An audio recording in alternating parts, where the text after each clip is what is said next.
isang binatang ipinanganak na pilay. Nasanay sa paggamit ng saklay, isang mabuting tao ang binata. Mabait, masunurin sa kanyang ina, isang di pansining tao sa kanilang baryo. May isa siyang kaibigan, si Walter. Isang araw, habang nanonood siya ng basketball, may nakilala siyang isang matandang babae. Ito ang nagbigay sa kanya ng isang itim na baso. Ang matandang yun ay namatay ng araw ding yun. Ano kaya ang magiging papel ng bagay na yon sa buhay ng binatang pilay? May kinalaman kaya ito sa pagsalakay at paggasik ng takot ng mga aswang sa baryo? Ano ang kayang gawin ng binata para masolusyonan ang kinakaharap na problema ng lahat? May laban kaya siya sa mga aswang gayong siya ay may karamdaman? Sasagutin natin ang lahat ng yan. Pero bago po ang lahat, mga idol, huwag po nating kalimutang mag-subscribe at i-hit ang notification bell sa aking YouTube channel na The Voice Addict at Apong Isak para sa mas marami pang makapigil hininga na kwentong aswang at katatakutan mula sa mundo ng kababalaghan. Umpisahan na po natin ang kwento. Jose Marie, anak, buti naman at nakauwi ka na. Saan ka na naman ba galing, ha? Pasensya na po, Nay. Di na po ako nakapagpaalam. Ang tagal niyo po kasing dumating eh. Kasi nagka-aberya yung jeep na sinakyan ko. Ang tagal bago umandar ulit. Kaya natagalan din ang pag-uwi ko. Ayos lang po, Nay. Napansin ni Nanay Pilar ang lungkot sa muka ng anak. Halos di makatingin si Jose Marie sa kanya. Saan ka na naman ba galing? Huwag mong sabihin sa bahay na naman ni Karen. Hindi sumagot si Jose Marie. Yumuko lang siya at dahan-dahang tumango. Opo, Nay. At tulad ng dati, hindi mo na naman siya nakausap, ano? Opo. Anak, pakiusap ko lang. Tama na. Huwag ka nang bumalik doon. Ayokong nakikita kang nalulungkot ng ganyan, anak. Tanggapin mo na lang na hindi kayo para sa isa't isa ni Karen. Tama po kayo, Nay. Matagal na rin po buwat nung nililigawan ko siya. Pero wala eh. Hindi niya talaga ako gusto. Sino ba naman kasi ang magkakagusto sa katulad kong pilay? Wala naman akong halaga dahil sa kapansanan kong ito. Tumayo si Nanay Pilar. Lumapit sa anak at marahang hinaplos ang buhok nito. Kita sa mukha niya ang sakit na nadarama para sa anak. Anak, hindi sa katawan nasusukat ang halaga ng isang tao. Kapag totoo ang pagmamahal, tatanggapin ka kahit paanong kapansanan mo. Baka hindi lang talaga si Karen ang para sa iyo, anak. Pero darating din yung babae na makikita ka, hindi dahil sa kapansanan mo, kundi dahil sa kabutihan ng iyong loob, anak. Tama po kayo. Kaya po simula sa araw na to, hindi na po ako babalik sa bahay ni Karen. Ayoko na rin pong marinig ang panlalait ng tatay niya sa akin. Ano ka mo? Nilalait ka ni Rubel? Opo, madalas. Aba, walang iyang taong yun, ha? Pati ba naman may kapansanan hindi pinapalampas? Hindi ba niya alam na pwede siyang kasuhan sa ginawa niya? Hayaan niyo na po, Nay, tapos na ho yun. Ang mahalaga, natauhan na po ako ngayon. Napabuntong hininga si Aling Pilar bago marahang niyakap ang anak niyang si Jose Marie. Mahigpit, mahaba, puno ng pangunawa at pag-aalala. Kaisa-isa na lang itong natitirang alaala ng yumaong asawa at ang tanging dahilan kung bakit patuloy siyang lumalaban sa hirap na buhay. Sa bawat pagbuntong hininga ay may dalang bigat, ang bigat ng pagiging ina at ama sa loob ng isang simpleng tahanan. Kung siya lang ang masusunod, hindi niya hahayaang si Josemarie ay maiwang mag-isa sa kanilang bahay. Kung pwede lang niyang iwan ang lahat, ang palengke, ang gulayan, ang mga suki niyang madalas tumawad para lang bantayan at gabayan ito, ay gagawin niya. Pero hindi niya kayang gawin yun. Kailangan niyang kumayod. Kailangan niyang itaguyod ang kinabukasan nilang dalawa. Araw-araw siyang nagbubuhat ng mga bayong ng gulay. Ampalaya, kamatis, repolyo, at talong mula sa baryo patungong palengke. Mahaba ang biyay. Mabigat ang dala, pero mas mabigat ang pangarap niyang mabigyan ng maayos na buhay ang anak. Gusto niyang makapag-ipon, kahit pabarya-barya lang, para balang araw ay makapasok si Josemarie sa kolehiyo. Hindi niya maaatim na habang buhay ay nakikita ang anak na naglalakad sa lansangan. Pilay at tila pasan ang buong daigdig. Ngunit sa kabila ng lahat ng ito, isang bagay lang ang pinanghahawakan ni Aling Pilar. Hindi dapat mawalan ng pag-asa ang anak niya. Dahil habang siya ay nabubuhay, gagawin niya ang lahat. Basta't wag lang mawala ang pag-asa ni Josemarie sa sarili at sa buhay. Nay, punta po muna ako sa basketballan ha. May laro kasi si Walter ngayon eh. Manonood lang po ako.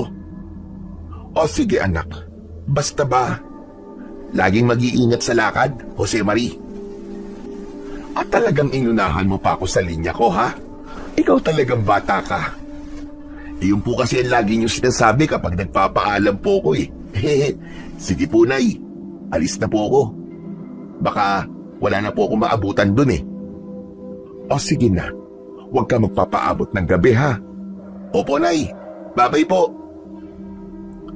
Naglakad na siya palabas ng kanilang bahay. 5 bahay lang ang pagitan ng bahay nila sa court. Matatagpuan ito sa dulo ng kalye, tabi ng kalsada. Pagkarating niya doon, ay naupo siya at pinagmasdan ang mga naglalaro at si Walter. Habang abala siya sa pagmamasid, ini-imagine niya ang sarili na siya ang naglalaro. Mula sa pagpasa, sa pagdidribol at pag-shoot ng bola, at higit sa lahat, sa kanyang imahinasyon. Buo ang katawan niya. Tumatakbo siya, tumatalon, kasama siya sa laro. Tinatawag ang pangalan niya at tumatawa silang lahat. Sa loob ng munting sandali, nakalaya siya mula sa limitasyon ng kanyang katawan at sa bigat ng katotohanang hindi niya kailanman mararanasan ang mga yon dahil ipinanganak na siyang pilay at hindi makalakad ng maayos kahit buo naman ang paa. Pero sa imahinasyon, hindi siya naiiba. Isa siyang manlalaro, kaibigan, bahagi ng laro. At sa mga sandaling yun, sapat na yun para ngumiti siya ng kahit na konti. Maya-maya pa, isang matandang pulubi ang biglang lumapit kay Josemarie. Payat na payat ito, may bit-bit na sira-sirang bayong at balot na balot ang katawan sa lumang jacket kahit tirik ang araw. Dahan-dahan itong lumapit at huminto sa tapat niya. Bigla na lang itong nanlimos sa binata ng pagkain. Napakamot pa sa batok si Josemarie. Wala rin siyang dalang pagkain, pero ayaw niyang palampasin ang pagkakataong makatulong. Dinukot niya ang bulsa ng kanyang lumang shorts at inilabas ang 1 pirasong lukot na 20 pesos. Yun ang huli niyang pera. Naku, pasensya na ho kayo ah. Wala rin ho akong pagkain eh. Pero ito na lang po, last money ko na po to. Pero makakabili pa rin po yan ng kahit ilang pandesal. Sige na po, kunin niyo na. Tinitigan lang siya ng matanda. Sa kadahan-dahang tinanggap ang pera, ngumiti ito at nagpasalamat. Bago pa tuluyang umalis ang matanda, ay may ibinigay ito sa binata. Isang basong kulay itim na may kakaibang ukit sa gilid. Hindi sana ito tatanggapin ni Josemarie, pero dahil ayaw niyang mapahiya ang matanda, ay tinanggap niya ang bagay na yun. Sabi ng matandang babae, ay pasasalamat yun sa kanyang kabutihan. May lamang tubig ang baso. Inutusan siya ng matanda na inumin yun. Salamat po, Lola, pero hindi naman po ako nauuhaw eh. Ngunit ipinagpilitan ng matanda na inumin ang tubig. Kaya naman, walang nagawa ang binatang pilay, kundi inumin yun. Hindi na siya nag-inarte pa, ni hindi inisip na baka marumi ang tubig na kanyang ininom. Inubos niya ang laman ng baso. Napangiti ng malapad ang matanda. Tapos ay umalis na ito. Ipinatong niya ang baso sa upuan. Naagaw ang pansin niya nang lumapit sa kanya si Walter. Dala ang bola na pinapatalbog-talbog pa nito sa simento. Oh, pre, nandito ka na pala. Kanina ka pa ba dyan? Kararating ko lang halos. Hindi ka man lang sumigaw na nandito ka na. Ikaw talaga, oo. Kasarap ng laro nyo eh. Ayoko namang makabala. Nakaano ba ako? Cheerleader na tatawag sa'yo. Pabihira ka. Sige na. Usap na lang tayo mamaya. Huwag kang aalis dyan ha. Tatapusin ko lang itong laro. Sayang ang pustahan eh. Baka manalo. Talaga? May pusta sa laban nyo? Oo eh. Kung manalo kayo, libre mo ako ha. Oo ba? Basta, i-cheer mo ako. Loko-loko ka talaga. Sige na, maglaro ka na. Natawa na lamang si Josemarie sa kakulitan ng kaibigan niyang si Walter. Kahit anong lungkot o pagod ang nararamdaman niya, laging may baong biro si Walter na agad nagpapagaan ng kanyang pakiramdam. Para bang natural na sa kaibigan ang maging masiyahin at palabiro. Si Walter ang itinuturing niya na tanging kaibigan. Kasama niya sa hirap at ginawa mula pa noong sila ay nasa elementarya. Magkasama silang lumaki, magkaskwela mula grade school hanggang high school, at palaging magkasangga sa lahat ng laban sa buhay. Kapag may nang aaway sa kanya, si Walter ang unang sumusugod para ipagtanggol siya. Hindi ito natatakot at palaging handang tumayo para sa kanya, anuman ang mangyari. Dahil sa matibay nilang samahan at dami ng pinagdaan ng pagsubok, hindi na lamang kaibigan ang turing ni Josemarie kay Walter, para na yung tunay na kapatid. Nagsimula na muli ang laro. Masaya at masigla ang lahat. Ngunit si Josemarie ay biglang nakaramdam ng matinding tawag ng kalikasan. Naiihi siya, kaya't dahan-dahan siyang tumayo mula sa inuupuan at naglakad papunta sa gilid ng court, kung saan may bakanting lugar at ilang punong maaaring pagtaguan. Habang papalapit siya sa gilid, napansin niyang may papalapit na malakas na ingay mula sa kalsadang malapit sa court. Paglingon niya, isang jeep ang rumaragasa, mabilis at tila wala sa kontrol. Paulit-ulit ang pagbusina nito, malalakas, sunod-sunod. Biglang nanlaki ang mga mata ni Josemarie. Ang mismong direksyong tinatahak ng truck ay siya ring kinatatayuan niya ngayon. Gusto niyang tumakbo, umiwas, pero hindi niya magawa. Pilay siya. Wala siyang sapat na lakas para makatakbo palayo. Josemarie! Takbo! Tumigil ang laro. Tumigil ang lahat. Ngunit ang binatang pilay napako sa kanyang kinatatayuan. Napapikit na lang siya nang maramdaman ang dalawang kamay na tila tumulak sa kanya. Nagmulat siya ng mga mata at may nakita siyang kakaiba. Tumilapon siya sa kaliwang bahagi. Agad na tumakbo si Walter upang suriin ang kalagayan niya. Maraming gasgas at sugat ang binata. Ngunit nakahinga ng maluwag si Walter nang makitang buhay ang kaibigan at nakadilak ang mga mata. Diyos ko! Diyos ko! Ayos ka lang ba? Jose Marie! Oo. Ayos lang ako, Walter. Pero yung matanda, may nagligtas sa aking matanda. Ano? Sino? Paanong? Itinuro ni Jose Marie ang ilalim ng jeep kung saan nakaipit ang matandang pulubi. Nagulungan ito. Maraming dugo ang nagkalat sa lupa. Itinulak niya ako. Hindi ako nasagasaan. Hindi ako tinamaan. Tinulak niya ako. Tila naguguluhan ang binatang pilay na si Jose Marie. Hindi niya na kayang sabihin ng maayos ang kanyang gustong sabihin. Si Walter ay nalilito na rin sa kanyang mga sinasabi. Pero kahit na ano pa man yun, ang mahalaga sa kanya, nakaligtas ang kanyang kaibigan. Inakay niya ito papunta sa court at doon ay umupo sila. Binigyan niya ito ng tubig upang kumalma. Ano nangyari? Hindi ko maintindihan eh. Idiligtas ako ng matanda. Itinulak niya ako. Ang bilis ng pangyayari, Walter. Kawawa naman siya. Dahil sa akin, namatay siya. Huwag mo sisihin ang sarili mo sa nangyari sa kanya.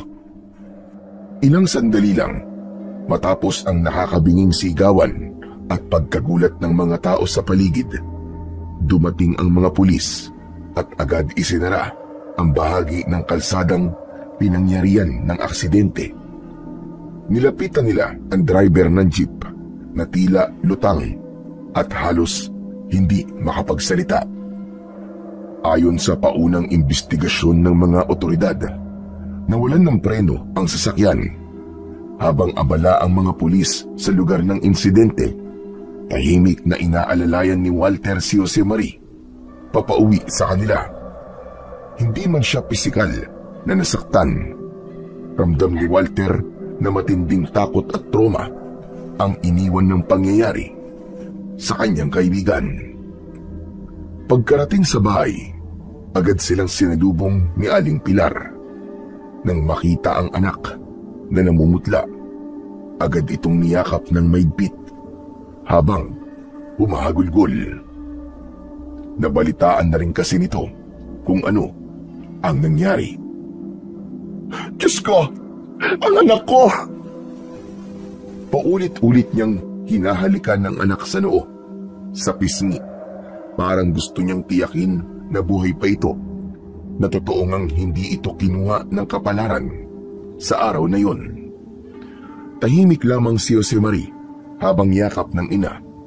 Hindi pa rin siya makapagsalita. Sa isipan niya, patuloy pa rin ang pag-ikot ng eksena, ang tunog ng busina, ang paparating na jeep, ang sigaw ni Walter. Salamat, Diyos ko. Salamat at hindi mo siya kinuha sa akin. Kung may nangyari sa anak ko, hindi ko kakayanin. Patuloy ang ngikbi ni Aling Pilar habang mahigpit pa rin ang pagkakayakap sa anak. Ramdam ni Jose Marie ang panginginig ng katawan ng kanyang ina. Isang inang halos mawalan ng ulirat sa pag-aalala. Auntie, mukhang kailangan po niya ng pahinga. Baka mas mainam po kung mahiga na muna siya. Tumango si Aling Pilar habang pinapahid ang luwa sa kanyang pisngi. Maingat niyang inilalayan si Jose Marie papasok sa bahay. Tahimik lang ang binata, pero kita sa mga mata niya ang takot na hindi pa rin lubusang nawawala. Pagkaupo sa kama, naupo si Nanay Pilar sa tabi niya at hinawakan ang kanyang kamay. Anak, okay na ha? Walang masamang nangyari sa iyo. Huwag ka nang masyado mag-isip. Kung may mararamdaman kang masakit o masama, magsabi ka lang sa akin ha. Nandito lang ako, anak. Nay, akala ko po, katapusan ko na po kanina. Napayakap muli si Aling Pilar. Wala na siyang masabi. Hinaplos niya ang likod ng anak habang hinahayaan itong umiyak. Patawad po, Nay. Patawad po kung pinag-alala po kita. Wala yon. Ang mahalaga, ligtas ka at buhay, anak. Buhay nga po ako. Pero nakukonsensya po ako dun sa nangyari sa matanda. Ano ka ba, Jose Marie? Kagustuhan ni Lola na iligtas ka. Kaya sana huwag mo sayangin ang pangalawang buhay na ibinigay niya sa'yo. Saka aksidente yun eh, walang may gusto sa nangyari. Tama si Walter, anak. Huwag mo sisihin ang sarili mo. Hindi mo kagustuhan na nangyari. Biktima ka rin. Kasalanan niyo ng driver. Eh kung bakit hindi ini-inspeksyon ang sasakyan bago gamitin sa kalsada? O si Marie, pag-iingat ka na sa susunod, ha? Oo, pre. Natuto na ako. Parang bigla ko na-realize kung gaano kaikli at kahalaga ang buhay. Hindi ko makakalimutan ang itsura ni Lola, kung paano niya ako iniligtas. Tapos, siyang nasagasaan. Siya ang naging anghel mo, anak. Anghel na isinugo para iligtas ka. At minsan, kahit masakit, may mga taong dumarating para ipaalala sa atin kung gaano kahalaga ang bawat segundo sa ating buhay. Kaya nga, simula ngayon, gamitin mo yung pangalawang pagkakataon sa tama. Gawin mong makabuluhan ng bawat araw. Para sa kanya, para sa sarili mo, at para sa lahat ng nagmamahal sa iyo. Tama ka, Walter. Pangalawang buhay ko na to. May dahilan siguro kung bakit ako nabuhay. Lumipas ang ilang araw at muling bumalik sa normal ang takbo ng paligid. Nabalitaan niyang nailibing na ang matandang babae sa sementeryo malapit sa kanilang lugar. Tahimik at payak daw ang naging burol. Halos walang kamag-anak na dumalo, kundi ilang kapitbahay at mga taong nakasaksi ng kanyang kabayanihan at ang asawa nito. Wala nang iba pa. Isang hapon, nagdesisyon si Jose Marie na dalawin ang puntod ng matanda. Nagsuot siya ng simpleng puting polo at nagdala ng munting bulaklak. Isang maliit na palumpon ng mga daisy. Tahimik siyang pumasok sa sementeryo. Sa dulo, sa ilalim ng isang puno ng akasya, natanaw niya ang isang simpleng lapida. Walang magarbong palamuti. Walang mamahaling inskripsyon. Umupo siya sa tabi ng puntod at maingat na inilapag ang mga bulaklak. Tinitigan niya ang lapida at bagamat walang larawan, dama niya ang presensya ng matanda. Parang naroon ito, tahimik na nakangiti, gaya ng huling sandali na magkausap sila.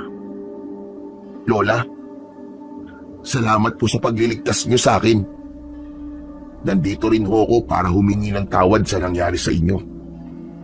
Siya nga po pala, dala ko po ang baso niyo. Heto po oh.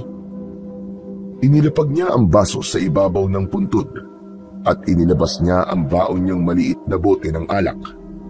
Sinalina niya ang baso at inialay sa puntod ng matanda. Tapos ay nagsindi siya ng kandila. Kumusta po kayo dyan, Lola? Bagyang yumuko ang binata. Pagkatapos sabihin yon, tahimik ang paligid. Walang maririnig kundi ang mga ugong ng mga tricycle na dumadaan sa kalsadang malapit sa sementeryo. May halong lungkot ang tinig niya ng mga oras na yon. Habang nakaupo sa tabi ng puntod, iniisip niya kung gaano kabait ang matandang nag-alay ng kanyang buhay para sa kanya at kung paano niya maibabalik ang sukli sa kabutihang yon. Bigla, may narinig siyang kaluskos mula sa kabilang lote ng sementeryo. Pumunot ang noo niya at agad na palingon sa pinanggagalingan ng ingay. Sa tabi ng isang puno, sa may di kalayuan, may natanaw siyang isang figurang nakasuot ng itim mula ulo hanggang paa. Hindi ito gumagalaw, ngunit parang sa kanya nakatingin. Hello po. Magandang araw po sa inyo. Sino po kayo? Hindi sumagot ang kanyang kausap. Imbis na magsalita, dahan-dahang umatras ang misteryosong nilalang at tuluyang naglakad palayo hanggang sa nawala sa likod ng mga damo at matataas na nicho. Akmang susundan sana ito ni Josemari, ngunit bigla siyang natigilan. May kakaiba siyang naramdaman. Nanlaki ang mga mata niya. Tumingin siya sa kanyang mga paa at doon niya napagtanto ang hindi kapani-paniwalang katotohanan. Nakatayo siya ng diretsyo nang walang saklay. Dahan-dahan niyang ibinasiwas ang kanyang kaliwang paa. Ang paa niyang matagal ng pilay. Maingat niya itong muling itinapak sa lupa at laking gulat niya nang walang maramdamang sakit o paninigas. Sunod-sunod niyang iginalaw ang kanyang mga binti. Kanan, kaliwa, kaliwa, kanan. Hala, ano to? Ayos! Nakakalakad na ako! Paano nangyari yun? Ang galing! Sinubukan niyang umabante ng ilang hakbang. 1, 2, 3. Hindi siya nadapa. Hindi bumigat ang pakiramdam. Tuloy-tuloy na ang kanyang lakad. Sa sobrang tuwa, napasigaw siya, saka napatawa. Tumalon-talon siya na parang batang nakatanggap ng regalo sa Pasko. Upang masiguro kung gising nga siya, pinisil niya ang sarili niyang braso. Hindi pa rin makapaniwala, kaya't pinitik niya ang sariling ilong. Aray ko! Ayos! Hindi talaga to isang panaginip lang. Totoong nangyayari to. Nakakalakad na talaga ako. Napalingon siyang muli sa daang tinahak ng nilalang na nakita niya. Wala na ito, pero sa puso niya, alam niyang may koneksyon ang pangyayaring yun sa matanda. At habang nakatayo siya sa lupa ng sementeryo, buong galak siyang tumingala sa langit at nagpasalamat sa Panginoon at sa matandang pulubi na kanyang dinalaw. Sa sobrang tuwa, dinampot ni Josemari ang kanyang saklay at tumakbo palayo sa sementeryo. Habang tumatakbo, tila ba lumulutang ang kanyang mga paa sa lupa. Masayang masaya siya. Sabik na sabik siyang ibinalita sa kanyang ina at sa kaibigan niyang si Walter ang hindi kapani-paniwalang biyaya na natanggap niya. Habang pabalik sa kanilang barangay, nadaanan niya ang barangay hall kung saan may nagkakagulong kumpulan ng mga tao. May ilan pang umiiling, may mga nag-uusap-usap ng pabulong at may ilan ding tila gulat sa kanilang naririnig. Agad niyang napansin si Walter sa gitna ng umpukan. Nakatayo at nakikiramdam. Halatang nakikiisyoso sa nangyayari. Nilapitan siya ni Josemari at tinapik ito sa braso. Pre! Huy!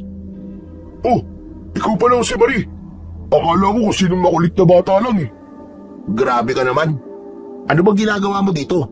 Tsaka, ba't ang daming tao dito? Nako, seryoso to. Baka magulat ka.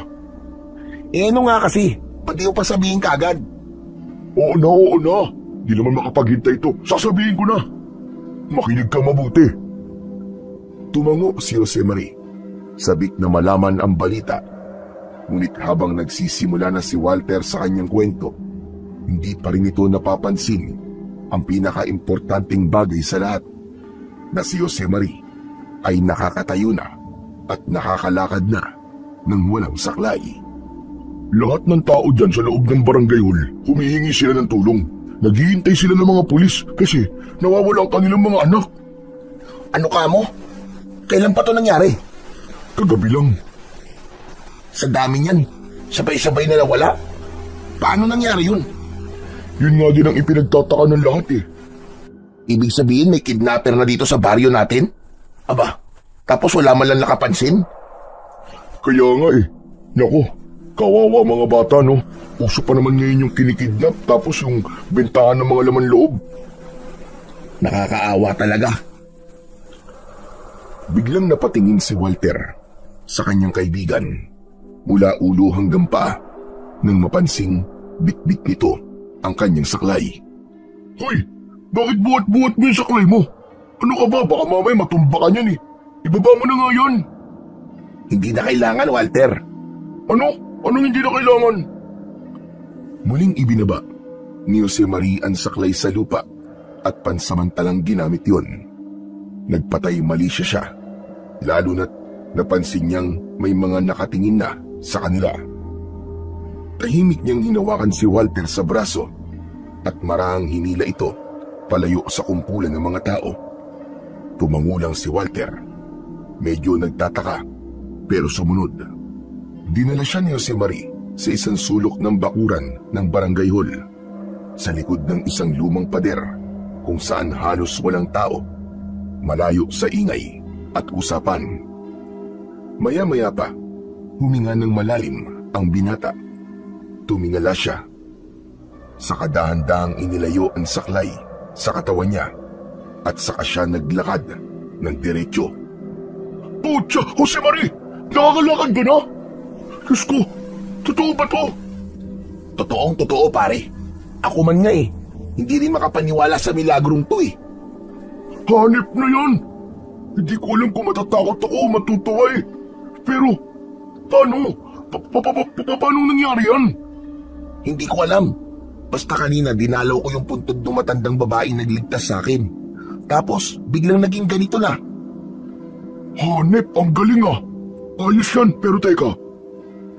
Bakit naman inilayo mo pa ako sa mga tao?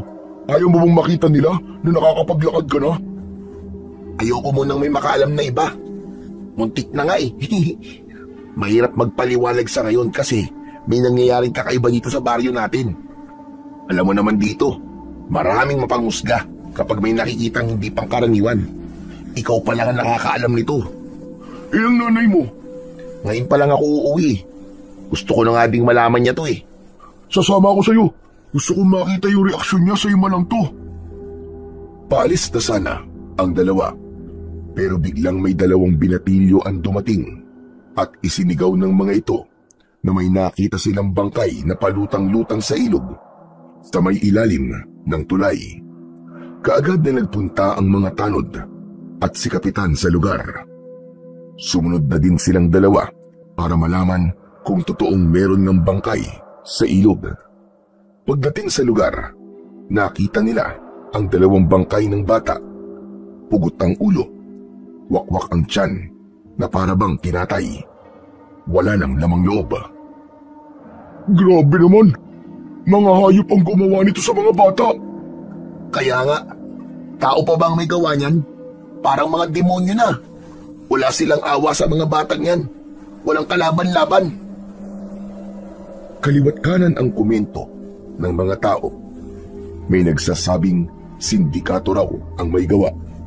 Baka kinukuha ang mga bata para ibenta ang lamang loob. Ang iba naman ay naniniwala na halimaw ang may kagagawan dahil sa itsura ng mga katawan.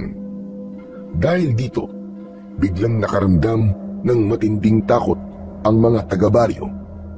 Hindi na mapakali ang mga magulang. Pinayuhan sila ng mga tanod at opisyal ng barangay na huwag hahayaang lumabas mag-isa ang mga bata, lalo na sa gabi. Kahit sa umaga, kailangan daw may kasama. Halika na, uwi na tayo. Hayaan na natin ang mga otoridad na gawin ang trabaho nila. Mabuti pa nga. Baka hinahanap na rin ako ni nanay eh. Naglakad na sila pauwi. Agad silang sinalubong ni Aling Pilar nang makita niyang paparating ang dalawa. Naku, kanina pa kita hinahanap. Saan ba kayong galing dalawa, ha? Nay, galing lang po ako sa sementeryo. Dinalo ko lang po yung lola na nagligtas sa akin. Sinamahan lang po ako ni Walter pauwi dito. Ganun ba? Bakit hindi ka man lang nagpaalam kagabi na may lakad ka palang ganun ngayon? Di sana hindi ako nag-aalala sa'yo. Sa susunod, anak, magsasabi ka man lang. Opo, Nay. Sorry po. Usap-usapan kanina ng mga tsismosa sa palengke na may mga bata raw na nawawala. Hindi niyo ba nabalitaan yon? Alam na po namin, Aling Pilar. Galing po kami doon sa barangay hall. Andun po yung mga magulang na nawawala ng anak. Nako, kayong dalawa mag-iingat kayo, ha? Baka sa simula mga bata pa ang dinadukot, pero kalaunan, baka pati kayo ay dukutin na din. Huwag na muna kayo maglalabas. Nako, Nay, takot lang po nila sa akin. Pasok na po muna ako. Nauuhaw po ako eh. Hindi nito napansin na diretso nang naglalakad ang anak. Wala na ang paika-ikang hakbang at hindi na ito umaasa sa saklay. Sa sobrang pagkaabala sa pag-aalala, hindi na niya namalayan ang malaking pagbabagong yun. Aling Pilar, wala ka ba napapansin kay Jose Marie? Sa tingin ko, unti-unti niya nang natatanggap ang nangyari. Hindi na siya nagkukulong dito sa bahay. Hindi po yun ang ibig ko sabihin. Ano pala? Ito po, oh. Oh, saklay ni Jose Maria na. Bakit ikaw ang may hawak niyan? Anong ginagamit niya? Wala po siyang ginagamit na saklay. Teka. Aba, oo nga no. Naglakad siya kanina papasok ng bahay. Nakakalakad na si Jose Maria. Tumpak po. Tama kayo, Aling Pilar. Diyos ko, nakakalakad na ang anak ko. Nakakalakad na si Jose Maria. Napahawak siya sa dibdib habang unti-unting tumulo ang luha sa kanyang mga mata. Hindi niya napigilan ang pag-iyak, hindi dahil sa lungkot, kundi sa sobrang saya na matagal niya nang inaasam. Jose Maria! Jose Maria, anak! Pinaikot-ikot ni Aling Pilar si Jose Maria. Parang ayaw pa ring maniwala sa nakikita. Paulit-ulit niyang tinitingnan at hinahaplos ang mga paa ng anak. Baka sakaling nagkakamali lang siya. Pero totoo, nakakalakad na nga ito. Mabilis siyang lumuhod sa saig. Pinagdaop ang dalawang palad at tumingala sa langit. Maraming salamat po, Panginoon. Maraming salamat po sa himala. Nay, ngayong nakakalakad na ako, hindi na po ako magiging pabigat. Matutulungan ko na po kayo sa paghahanap buhay. Anak, hindi ka naman naging pabigat sa akin buhat noon. Ano ka ba? Ikaw ang dahilan kung bakit ako patuloy na lumalaban araw-araw. Kung alam mo lang, kung ilang gabi ako nagdasal, kung ilang ulit kong kinausap ang Panginoon para lamang makalakad ka. At narinig ka na niya ngayon, Nay. Ito po, nakakalakad na po ako. Nako, napakabuti talaga ng Panginoong Diyos. Kaya nga po hindi talaga siya natutulog para po sa mga katulad natin. Teka, tama na nga muna at baka magkaiyakan pa tayo ng todo. Tara at kumain na muna tayo. Nagluto ako ng paborito mong tinola. Sige po, gutom na rin po ako Halika na rin, Walter. Saluhan mo kami. Sumunod na rin si Walter sa mag-ina at nagsalo sila sa isang masarap na tanghalian. Masaya silang tatlo. Tila nakalimutan bigla ang mga pangit na nangyayari sa baryo. Habang kumakain, napuno ng kwentuhan at tawanan ang hapagkainan. Panay ang puri ni Jose Maria sa tinola at tuwang-tuwa naman ang nanay niya habang pinagmamasdan siyang magana sa pagkain. Pagsapit ng gabi, maagang natulog ang mag-ina sa kani-kanilang mga kwarto. Ngunit sa kalagitnaan ng pagtulog, isang masamang panaginip ang dumalaw sa binata. Sa kanyang panaginip, may kumakalabog sa bubungan ng kanilang bahay. Tumayo siya at tinungo ang pinto. Dahan-dahan niya itong binuksan at bumungad sa kanya ang isang nilalang na may kahindik-hindik na itsura. Isang aswang. Matangkad ito, payat na parang kalansay. Nangingitim ang balat at mahaba ang mga kuko. Ang mga mata nito ay mapula at ang bibig ay punong-puno ng matutulis na ngipin. Habang naglalakad ito palapit, nakalawit ang dila nitong mahabang parang uod. Mabaho ang hininga nito, amoy bulok na karne. Napaatras si Josemarie. Biglang nanginig sa takot.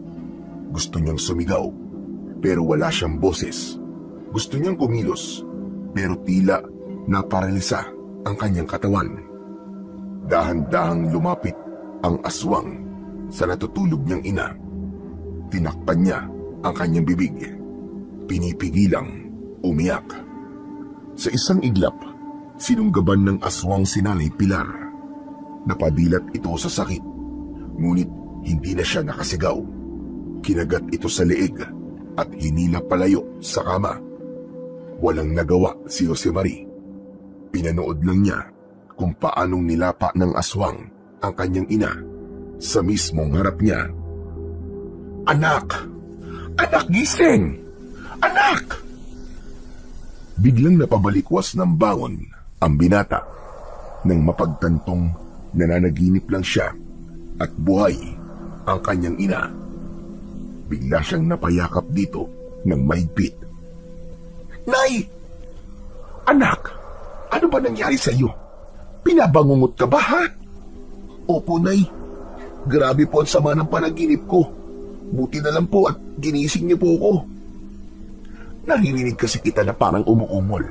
Pagtingin ko, pawis na pawis ka. Kaya naisip ko, baka binabangungot ka na. Ano bang napanaginipan mo, anak?" "Nay, nakita ko po may pumasok po na aswang dito sa bahay natin. Napakapangit, Nay, nakakatakot. Ang laki ng mata, pulang-pula. Tapos ang dila niya ang haba-haba, para pong ahas. Balot po siya ng itim na balahibo at ang ngipin po niya, Diyos ko, puro matutulis, parang mga kutsilyo. Tapos po, Nay, kinuha ka niya. Kinain ka po sa harap ko. Gusto po kitang tulungan pero hindi po ako makagalaw. Para po naparalisa ang katawan ko sa takot. Wala po akong nagawa, Nay."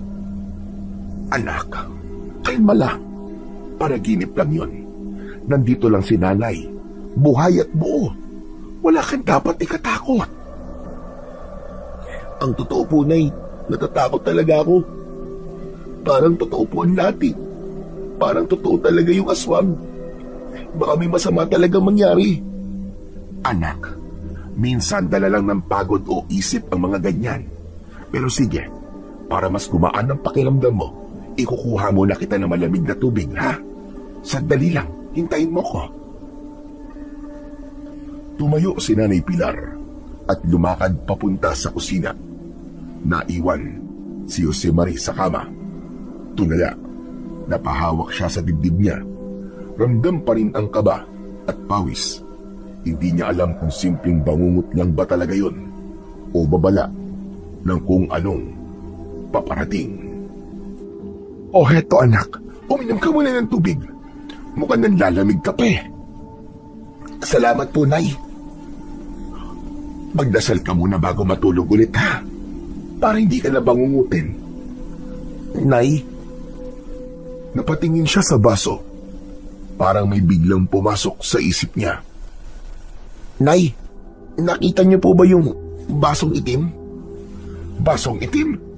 Yung parang may ukit-ukit sa gilid, yung ba?" "Opo, Nay, naalala niyo po?" "Abay, oo. Naalala ko yun. Bakit may nahanap?" "Naalala ko lang po bigla. Nasaan po ba yung baso, Nay?" "Abay, hindi ko alam. Hindi ko naman nahawakan yung kahit isang beses." Natampal ni Josemarie ang sariling noo nang maalalang naiwan pala niya yun kahapon sa sementeryo. Sa sobrang saya niya kasi na ibalita na maayos na siyang nakakalakad, ay naiwan niya ang baso at saklay lang ang nabitbit. "Naiwan ko po pala sa sementeryo. Nay, Babalikan ko lang po bukas ha. Ay nako, kalimutan mo na nga ang basong yun. Ang dami-dami nating baso dito sa bahay. Bakit mo pa kasi hinahanap yung kakaibang baso na yon? Babalikan ko po talaga, Nay. Nangako po kasi ako na iingatan ko yun eh. Bigay po sa akin yun ng matandang babae na nagligtas sa buhay ko. O siya, ikaw ang bahala. Basta't matulog ka na anak ha. Huwag ka na masyadong mag-isip. Lalabas na sana ng kwarto si Nanay Pilar nang bigla silang makarinig ng malalakas na sigawan mula sa kapitbahay. Nay, ano yun? Aba, parang may gulo ah. O baka may sunog. Tara nga silipin natin. Baka kailangan nila ng tulong. Magkasunod na malalakas na sigaw ang muli nilang narinig. Tapos ay sinundan pa ito ng tila mga kalabog. Agad na binuksan nila ang pinto sa sala. Biglang may isang babae na lumapit sa kanila. Hingal na hingal. Itinulak silang mag-ina at saka mabilis na isinarado ang pinto. Aling Gracia, ano po nangyayari sa labas? Nanginginig ang babae. Makikita sa kanyang mga mata ang sobrang takot. Umiiyak nitong sinabi na may mga nilalang na pumasok sa kanilang bahay at kinuha ang kanyang 3 anak. Kaagad nitong inilarawan ang mga nilalang na kumuha sa mga bata. Diyos ko po, totoo ba yung mga sinasabi mo? Anong nilalang ang mga yon? Mga aswang, Nay. Sigurado ko mga aswang ang sinasabi niya. Katulad yun sa mga nilalang na nakita ko sa panaginip ko kanina, Nay. Sigurado ka ba, Jose Marie? Oo, Nay. Naku kung totoo yan, mabuti pa siguraduhin mong sarado ang lahat ng mga pinto at bintana natin. Dalian mo, anak. Mabilis na lumapit si Jose Marie sa pinto. Bagyang binuksan niya ito at sumilip sandali sa labas. May nakita siyang imahe ng lalaking nakaitim na nakatayo sa ilalim ng puno na nasa bakuran nila. Hoy! Sino ka? Anong ginagawa mo rito sa amin, ha? Ngunit walang sumagot. Tumalikod ang lalaki at biglang nawala sa dilim. Kagad na isinarado ni Jose Marie ang pinto. Hindi na sila muling nakatulog. Sa halip, magdamag silang nagbantay. Hawak ni Jose Marie ang isang kahoy na may pako sa dulo, habang si Nanay Pilar naman ay may hawak na krusipiyo at patuloy na nagdadasal. Naglagay sila ng asin sa bawat sulok ng bahay. Patuloy ang ingay sa labas. May mga sumisigaw, umiiyak at humihingi ng tulong. Nagkulong sila sa sala habang naghihintay sa pagsikat ng araw.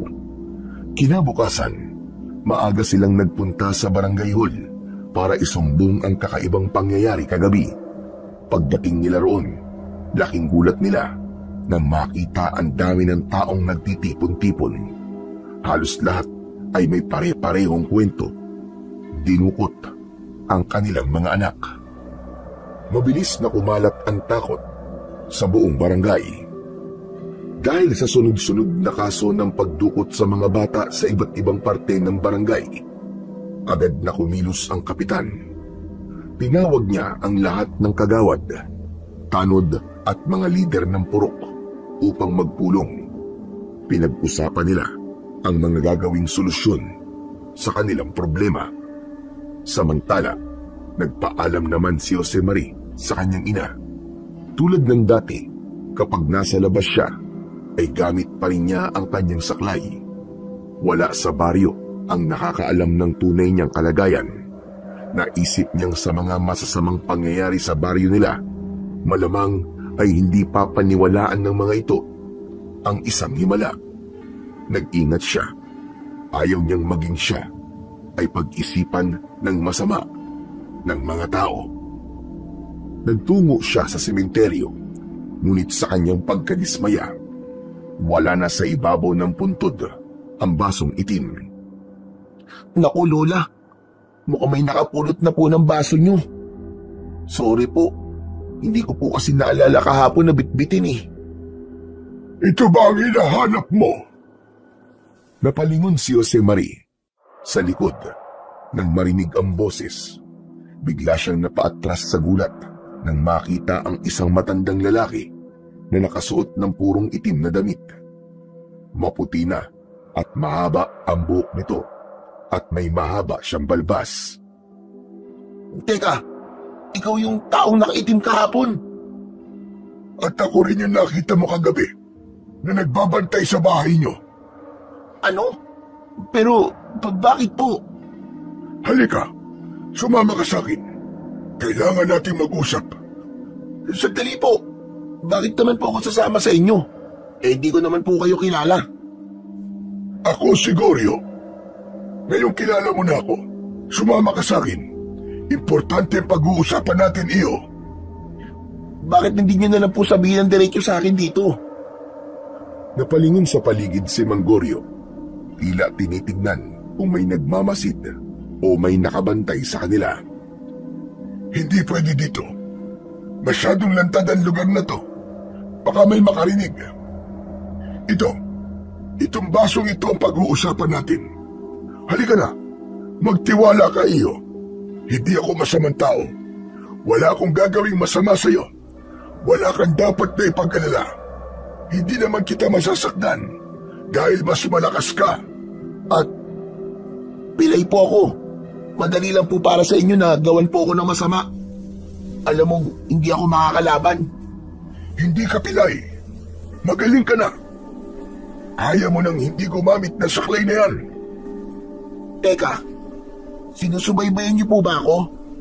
Halika na. Sasabihin ko ang lahat sa'yo, pero hindi dito. Naglakad na ang matanda. Hindi maipaliwanag ng binata kung bakit bigla siyang napahakbang pasunod dito. Biglang tila nakumbinsi niya ang sarili na dapat niyang pagkatiwalaan ang matandang lalaki. Naglakad sila na halos 10 minuto bago narating ang isang maliit at lumang bahay na gawa sa bato. May maliit na balon at maraming tanim na halaman sa paligid. Nandito na tayo.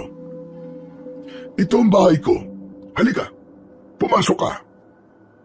Nag-iisa lang po ba kayo rito, Tatang? Oo, pero kung sasamahan mo ko, edi dalawa na tayo. Si Tatang, palabiro po pala kayo Sige na, maupo ka na muna riyan. Pasensya ka na, medyo magulo ang bahay ko. Wala na kasi ang asawa ko kaya ako na lang ang gumagawa ng lahat ng ito. Ganun po ba? Pasensya na po. Nakikiramay po ako, Tatang. Umikot ang mga mata ng binata sa kabuuan ng sala. Napatitig siya sa isang larawan na nakasabit sa may dingding. Natigilan siyang bigla nang makilala ito. Teka, siya po yung asawa niyo? Oo, siya si Adelina. Namatay siya kamakailan lang. Nagulungan ng jeep. Biglang napatras ang binata nang marinig ang sinabing yun ni Mang Goryo. Nakaamoy siya ng panganib. Inihanda niya ang kanyang sarili. May balak po ba kayong masama sa akin? Ano ka mo? Abay wala. Wala akong balak na masama sa iyo. Relax ka lang. Baka po kasi sinisisi niyo ako sa pagkamatay niya. Si Lola po, namatay siya dahil po sa pagkakaligtas niya sa akin. Nako, hindi iyo. Nagkakamali ka. Hindi kita sinisisi. Alam mo, nangyari na ang nangyari at wala na tayong magagawa doon. Tanggap ko na. Tanggap ko na ang naging kapalaran ng asawa ko. At naiintindihan ko kung bakit kailangan kanyang iligtas. Po? Ano po bang ibig niyo sabihin? Inaasahan ko na darating ang araw na yun, iyo. Matanda na kami. Matanda na ang asawa ko. Matagal niyang inalagaan ng mutya ng itim na baso. Nahanap ka niya. Ikaw ang bagong tagapangalaga. Ho? Paano pong ako? Ikaw ang napili ng mutya na maging bagong tagapangalaga. Kaya sana, huwag mo itong biguin. Nakasalalay sa'yo ang kapayapaan ng buong lugar. Teka, naguguluhan po ako eh. Lalo na po, ano po ba yung mutya? Bakit po ako napili? Heto, kunin mo ang basong ito. Ikaw na ang bagong tagapangalaga niyan. Yan ang tinutukoy kong may mutya. Sandali lang po. Wala po akong maintindihan eh. Ang mutya ang pumili sa'yo. Hinanap ka ni Agilina at gumawa siya ng paraan para mapasayo ang mutya ng gamo-gamo na nakalagay sa basong yan. May dahilan kung bakit ka nabuhay iyo. Ang dahilan, ikaw ang magiging tagapagligtas ng baryo. Ako? Tagapagligtas? Paano po yun? May kapangyarihan ang basong yan na pinagkalooban ng mutya ng gamo-gamo. Kapangyarihan? Ano pong kabaliwalang sinasabi nyo? O paano magkakaroon ng kapangyarihan ng basong to? Yan ang nagbigay ng himala. Ang basong yan ang dahilan kung bakit ka nakakalakad ngayon. Ano? Itong basong to? Tama ka nang narinig. Ang basong ito ang tunay na dahilan ng iyong paggaling. Hindi basta-basta gamit ito. Marami siyang kakayahan at yun ang kailangan mong matutunan. Halika, lumapit ka. Tignan mo mabuti ang gagawin ko. Kumuha ng tubig si Manggorio at pinuno ito ng tubig. Hawakan mo ang baso, tapos baligtarin mo. Binaligtad nga ni Jose Marie ang baso at nanlaki ang mga mata niya. Ang tubig sa loob, imbis na tumulo pababa, ay nanatili lamang sa loob ng baso. Dahan-dahan niyang ibinalik sa patuwid ang baso at saka palang gumalaw ang tubig. Unti-unting bumalik sa normal na anyo na para bang walang nangyaring kakaiba. Napaatras siya ng bagya. Wow! Totoo po ba to? O ano? Naniniwala ka na ba? Paano po nangyari yun? Ang galing! Ngayon naniniwala na po kung may kapangyarihan nga ang basong to. Pero ano naman po kinalaman nun sa sinasabi po niyong ako magiging tagapagligtas ng baryo? Kaya nitong makilala kung sino ang mga aswang na nagaan yung tao sa paligid. Aswang? Kung ganon, may koneksyon nga ang basong ito sa mga nangyayaring masama sa baryo. Meron, pero hindi sa masama. Ang bagay na yan ang magagamit mo para solusyonan ang problema ng baryo nyo. Ang mga alagad ng dilim, nag-aasik na sila ng lagim dahil nalaman nilang patay na si Agilina. Teka, sandali lang ho. Hindi po ako pwedeng maging tagapagligtas eh. Isa lang po akong ordinaryong tao. Di po ako marunong makipagsuntukan. Takot nga din po ako sa multo eh. Walang problema. Tuturuan kita. Teka, tatang, pasensya na po. Hindi po ako interesado dyan. Ayoko pong makisali sa gulo. Tahimik po ang buhay ko. Biglang sumiryoso ang muka ng matanda. Tinitigan nito si Jose Marie at sa unang pagkakataon, naramdaman nito ang galit at pagkadismaya ng matanda. Anong hindi mo kaya? Ikaw ang pinili ng mutya ng gamo-gamo na nasa basong yan. Ang kapangyarihan nito ay hindi basta-basta ibinibigay sa kahit kanino lang. Ibinigay yan sa iyo ni Agilina dahil ikaw ang may kakayahang humawak niyan. Pero, bakit ako? Wala naman po akong kwentang tao eh. Tama na ang pagdududa. Ang oras ay tumatakbo. Hindi mo alam kung gaano kalala ang panganib na paparating. Kung hindi ikaw sino, sasayangin mo ba ang pagkakataong iligtas ang mga mahal mo sa buhay? Sige nga. Pero, takot po talaga akong kalabanin ng mga aswang. Nakakatakot po ang itsura nila. Nakita ko na po sila sa akin panaginip eh. Ano pa kaya kung sa personal? Paano kung ako ang mapatay nila? Hindi mo pwedeng talikuran ang responsibilidad mo nang dahil lamang sa takot. Basta po, Tatang. Ayoko po niyan. Kunin niyo na po. Ibabalik ko na po sa inyo to. Maghanap na lang po kayo ng ibang tagapagligtas. Tumayo si Josemarie at tumalikod. Nakakailang hakbang siya nang muling magsalita si Manggorio. Ganyan ka ba magpasalamat sa taong nagligtas ng iyong buhay? Pagkatapos ng sakripisyo niyang mailigtas ka, pagkatapos mong makalakad sa tulong ng itim na baso, sa bisa ng mutya ng gamo-gamo, babaliwalain mo ba ang lahat? Ganyang uri ka ba talaga ng tao, iyo?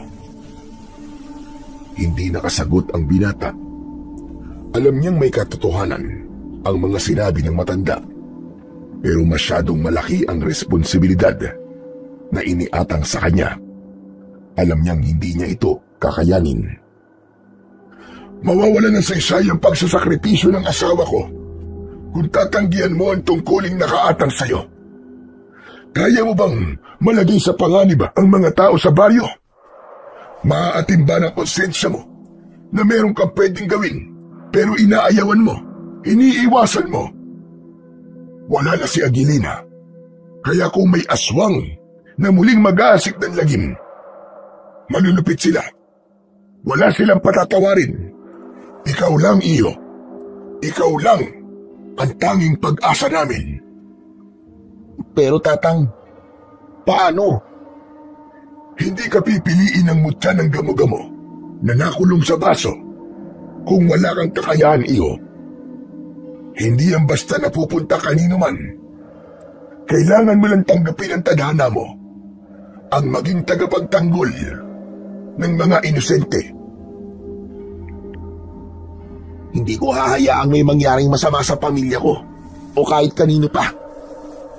Sige, Tatang, tinatanggap ko na. Tatapusin ko ang sinimulan ni Lola Aguilina. Yan! Ganyan nga! Yan ang gusto kong marinig mula sa'yo. Huwag kang mag-alala. Hindi kita pababayaan. Bukas ng umaga, sisimulan na natin ang ensayo mo. 1 linggo lang ang meron ka. Kailangan mo matuto agad bago ang kabilugan ng buwan. Bakit? Ano pong meron sa kabilugan ng buwan? May isang grupo ng mga aswang na nag-aalaga ng mga sigbin. Nandudukot sila ng mga bata marahil ay upang ipakain sa kanilang mga alaga. Mga sigbin? Ano po ba ang mga yun? Isang uri ng hayop ang sigbin, pero mga aswang lang ang maaaring mag-alaga sa kanila. Para itong isang kambing na may matulis ng uso, pero matatalas ang kanilang mga pangil at ngipin. May pagkakaawig din sila sa aso. May matutulas din silang mga kuko na nakakamatay. Napakadelikado po pala ng sigbin kung ganon. Oo, siyang tunay. Pero madali lang silang patayin. Kailangan mo lang silang pugutan ng ulo. Naku, nakakatakot naman po yun. Kaya ko po ba pumatay ng ganon? Niipis nga po eh. Makita ko lang na lumilipad eh. Nagtatatakbo na ako eh. Sigbin pa kaya? Kaya mo yan. Lalo na't hindi naman sila mabubuting nilalang. Mga kampon sila ng demonyo. Kaya huwag kang magpakita ng awa sa kanila. Sige po, sabi niyo eh. Pero bakit po mga bata ang dinudukot nila? Dahil ang laman loob at dugo ng mga bata ay nagbibigay ng ibayong lakas din sa kanila. Gustong-gusto ito ng mga aswang na yun at ng kanilang mga alaga. Minsan pa nga ay nabanggit sa akin ni Aguilina noon na ginagamit din nila sa ritual ng mga bata para sa pagpapalakas ng kanilang mga kapangyarihan. At yun ang magaganap sa pagbilog ng buwan. Napakasama naman nila. Oo, wala talaga silang kasing sama. Kailangan masugpo na sila sa lalong madaling panahon. Wala na silang takot dahil ang akala nila sa pagkawala ni Aguilina ay wala nang makakapigil sa kanila. Uubusin nila ang lahat ng mga bata at lahat ng tao sa baryo. Kung ganun, wala na po pala akong ibang pagpipilian, kundi ang tanggapin po ang tungkulin. Ganyan ang dapat. Hindi kita pababayaan Ako mismo ang magsasanay sa'yo. Sinabi ko na. Kahit po mahirap, gagawin ko po. Para po sa mga bata. Para po sa buong baryo. Mabuti. Simula bukas na madaling araw, sisimulan na natin ang pagsasanay mo. Pero tandaan mo, hindi lang lakas ng katawan ang kailangan dito. Kailangan mo rin ng tapang at talas ng isipan. Ang mga sigbin at ang kanilang mga amo ay tuso. Isa lang ang mali mo. Buhay mo ang kapalit. Naiintindihan ko po. O siya, sige na, umuwi ka na. Magpahinga ka't maganda. Bukas, magiging iba na ang takbo ng buhay mo. Umalis si Jose Marie. Tahimik habang naglalakad pauwi. Mabigat ang dibdib, ngunit buo ang loob. Alam niyang isang mapanganib na mundo ang papasukin niya. Pero alam din niyang hindi siya maaaring umurong. Pagdating sa kanilang bahay, ay ipinaalam niya sa kanyang ina ang napag-usapan nila ng matanda. Ipinakita din niya ang itim na baso na may nakapaloob na gamo-gamo. Ikaw? Lalabanan mo mga aswang? Aba, hindi ako papayag, anak. Ayoko. Delikado ang gagawin mo. Baka kung anong mangyari sa iyo, anak. Hindi ko kakayanin kapag mawala ka sa akin. Alam ko po nag-aalala kayo para sa akin, Nay. Pero pinapangako ko po mag-iingat po ako palagi. At uuwing buhay dito sa atin. Gagawin ko po ito para sa ikatatahimik ng ating lugar. Hindi rin naman po ako mapalagay na wala akong gagawin. Kahit ang totoo, ay may kakayahan akong labanan sila. Kahit na anak, hindi mo sila obligasyon. Nay, isipin niyo pong mabuti. Maraming kabataan nang mawawala kung patuloy ang pagsalakay ng mga aswang dito sa atin. Pero anak naman, bakit ikaw? Dahil ako po ang pinili ng mutya ng gamo-gamo na nakalagay po sa salamin ng baso. Nay, makinig po kayo sa akin. Marami pong buhay na kasalalay dito. Buhay po nakataya. Ayokong dumating ang araw na tatalikuran ko ang tungkuling to tapos kayo naman po mapapahamak. Ayokong mangyari na sa panaginip ko, Nay. Sigurado ko, isa pong babala yun. At kailangan kong gumawa ng paraan para hindi yun magkatotoo. Pero anak, hindi naman mangyayari yun. Panaginip lang yun eh. Parang awa mo na, anak. Ibalik mo na ang mutya na yan at kalimutan ang lahat. Wala kang obligasyong tumulong sa baryong ito. Hindi mo sila kargo. Nakalimutan niyo na po ba, Nay? Hindi ba't parang pangalawang buhay ko na po to? Ito na po yung dahilan kung bakit po ako nabuhay. Patay na po sana ako kung di lang po ako iniligtas ng matandang babae. Hindi niya ako obligasyong tulungan. Pero ibinigay niya po ang sarili niyang buhay. Kapalitan sa kanya. Iniligtas niya po ako dahil alam niya pong ako lang ang may kakayahan na lumaban po sa mga aswang na yun. Natahimik si Aling Pilar. Hindi niya alam kung ano ang isasagot niya sa kanyang anak. Ayaw niya ng ideyang ito. Nahaharap sa mga aswang ang kanyang anak. Pero wala naman siyang magagawa kung desidido na ang anak sa kanyang desisyon. Kung hindi na kita mapipigilan, anak. Sige, gawin mo kung ano ang alam mong tama. Pero anak, ipangako mo sa akin na mag-iingat kang palagi. Salamat, Nay. Kayo din po. Mag-iingat din po kayo rito. Kaagad na inihanda ni Aling Pilar ang mga damit at pagkain ni Jose Marie na dadalhin sa gubat. Natawa tuloy si Jose Marie nang makita ang 2 bag at isang supot. Pinapalayas mo na yata ako, Nay. 2 bag talaga? 1 linggo lang naman ako roon. Ano ka ba? Bigas at pagkain ang laman niyang 1 bag. Baka magutom ka ron eh. Oo na po. Maraming salamat po, Nay. Yung bilin ko sa iyo, ha? Opo, Nay. Mag-iingat po ako. Kinabukasan, maagang umalis ang binata. Nagtungo ito sa sementeryo at mula doon ay tinuntun niya ang daan papunta sa bahay ni Mang Goryo. Habang naglalakad sa makipot at medyo madamong daan sa gilid ng sementeryo, naramdaman ni Jose Marie ang kakaibang pakiramdam. Parang may matang nakamasid sa kanya. Bawat yapak niya ay tila ginagaya ng isa pa. Tumigil siya at lumingon. Ngunit walang tao.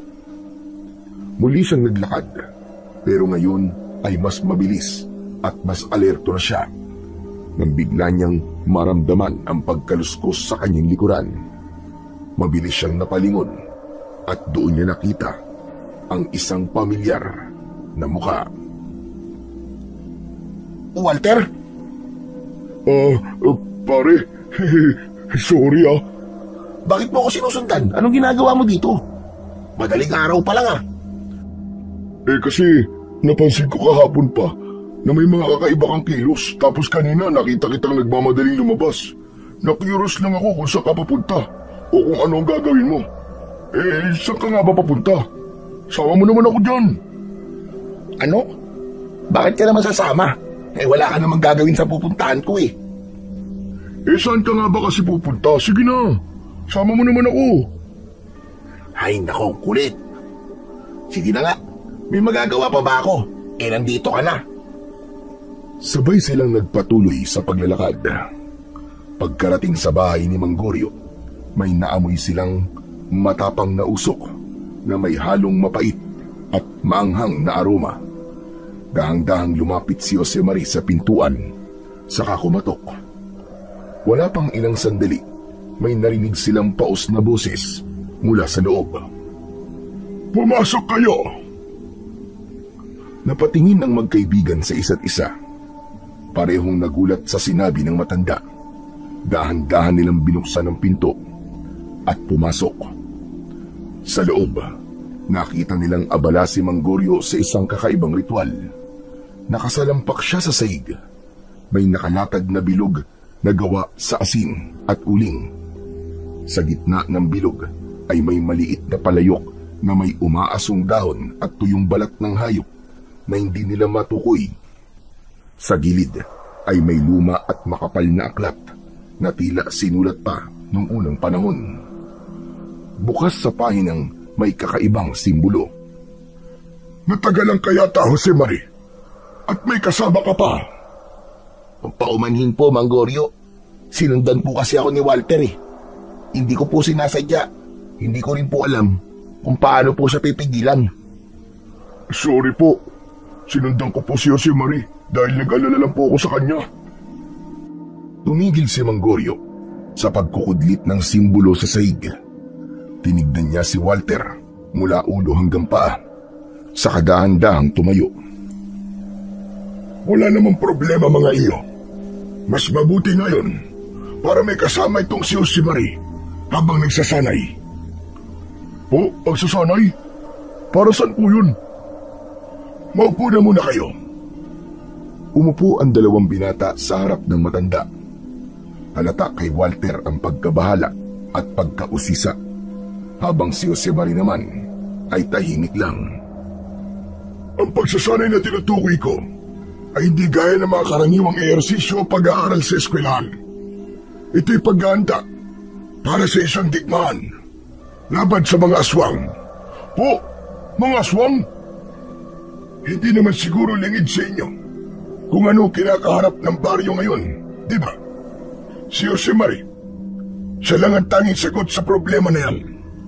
Kailangan ko siyang ihanda para sa mangyayaring gera. Kung ganun, ay totoong aswang ang mga nambibiktima sa baryo? Tama ka. Bumibiktima sila ng mga bata at hindi yun matatapos hanggat walang humaharap o kumakalaban sa kanila. Uubusin nila ang lahat ng tao sa baryo. Aba, kung ganun po ang layunin, Lolo, pwede niyo rin po ba akong sanayin? Gusto kong tulungan ng kaibigan ko sa misyong yan. Gusto ko rin pong pumatay ng mga hayop na aswang. Sigurado ka ba? Oo naman po, sigurado ako. Hindi ako mawawala sa tabi ng kaibigan ko kahit kailan. Wala nang sinayang na oras ang tatlo. Pagkatapos ng maikling pagpapaliwanag ni Mang Goryo, agad nilang sinimulan ang matinding pagsasanay. Ang unang ipinagamit sa kanila ay ang arnis, isang uri ng sandatang kahoy na minsang ginamit ni Lola Aguilina noon. Bagamat magaan sa unang tingin, may bigat itong dala, lalo na kung kailangang ulit-ulitin ang mga galaw ng walang humpay. O sige mga iyo, taas ang kamay. Huwag pa ikot-ikot lang. Kung di nyo kontrolado yung arnis, kayo rin ang masasaktan. Aray ko, akala ko madali lang to. Parang nilalagnat na ako ah. Nagpatuloy sila hanggang sa nakabisado na nila ang tamang galaw at tamang paggamit ng sandata. Kinabukasan, mas lalong binigatan ni Mang Goryo ang training. Pinatakbo niya sila ng paikot-ikot sa bakuran. Pinakyat sa matataas na puno, pinagbuhat ng mabibigat na bato, at pinasubok sa mga gawaing susukat sa kanilang liksi na parang ninja training. Kakaiba para kay Jose Mari ang ganitong kilos sapagkat buong buhay niya ay lumpo siya. Ngunit tila may kung anong lakas sa loob niya na unting-unting lumilitaw.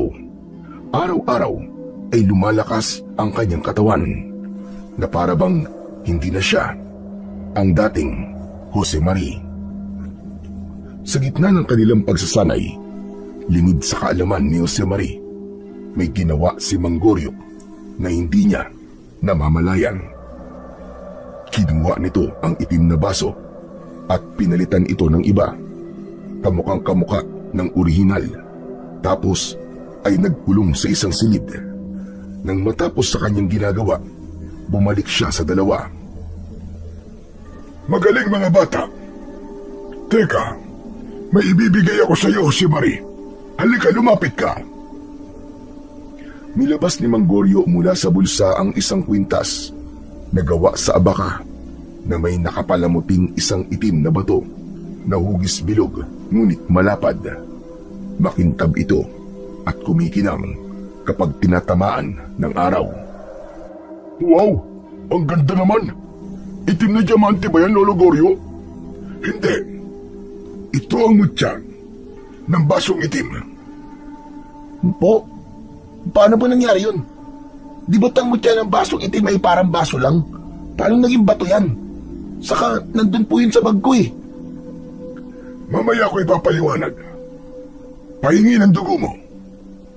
Hindi pa nakaimik si Jose Mari ay biglang hinawakan siya ng matanda at nilaslas ng kaunti ang kanyang braso. May tumulong dugo.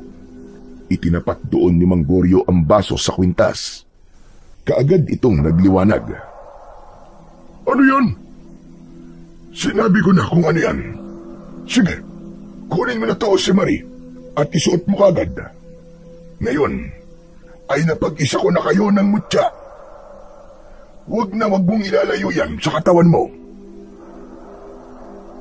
Kaagad na tinanggap ni Jose Mari ang kwintas mula kay Mang Goryo.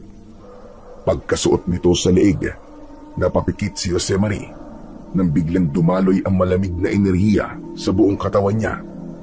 Parang yelong tubig na dumaloy mula sa ulo hanggang talampakan. Kasunod nun ay tila may sumabog na init sa kanyang dibdib at agad siyang napahawak sa kwintas.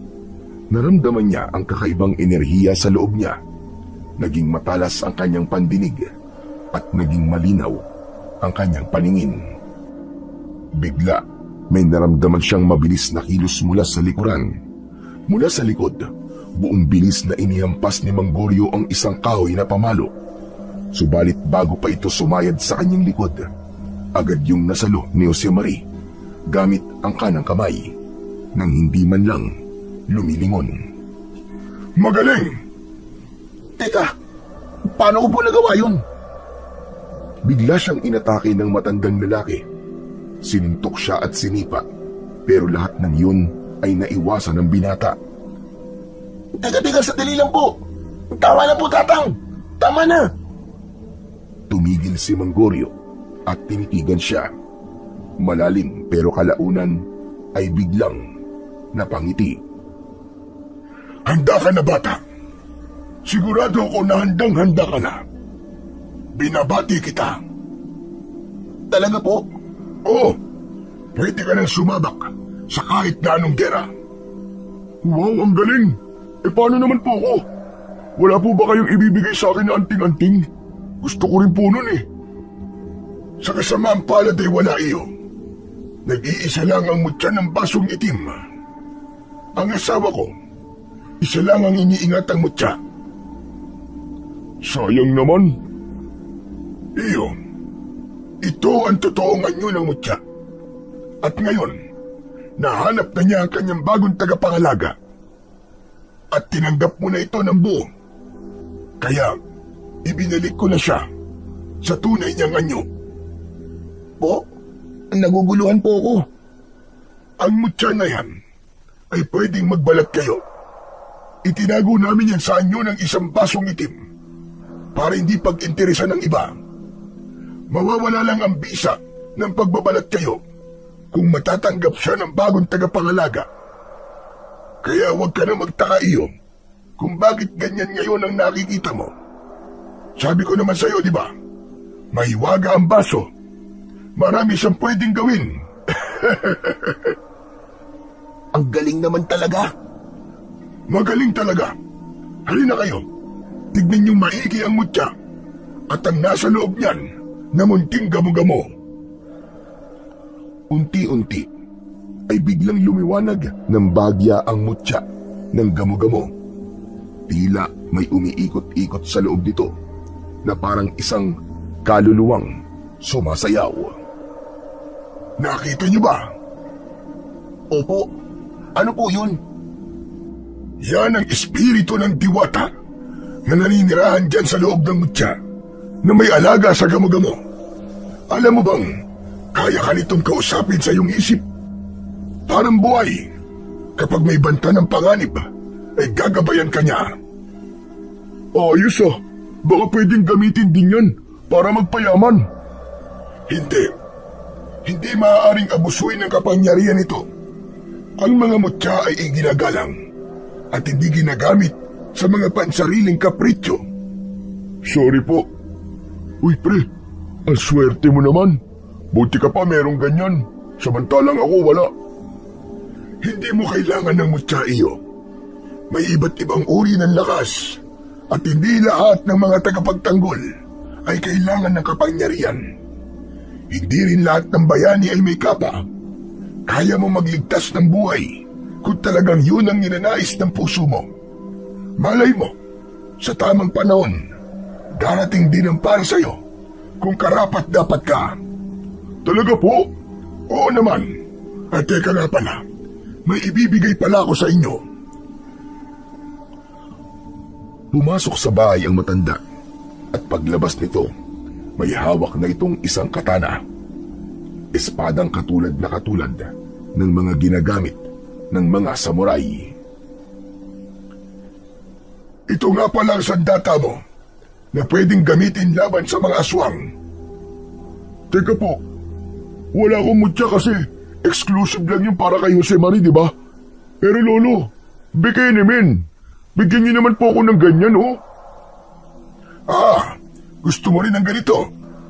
Kaya ano, pwede mo maging sandata. Oh, yan ang ibibigay niyo sa akin, palakol. Eh, ang bigat-bigat po niyan, lolo eh. Bakit ka naman magrereklamo sa palakol? Alam mo bang, yan ang sandata ko na nakikipaglaban pa kami ni Aguilina. Huwag ka na kasing umangal. Sige na, kunin mo ng sandata mo. Sadali lang, nagbibiro lang ako. Oh, heto ang sayo, Walter. Latigo? Tama ka. Latigo yan na gawa sa buntot ng pagi. Hindi lang basta-basta latigo yan, iyo. Ang bawat tagupit niyan ay may lakas na parang kidlat. Kayang sunugin ang balat ng kahit na sinong aswang. Ha? Parang kidlat? Ganun po talaga kalakas? Oo, pero hindi lang lakas ang meron yan.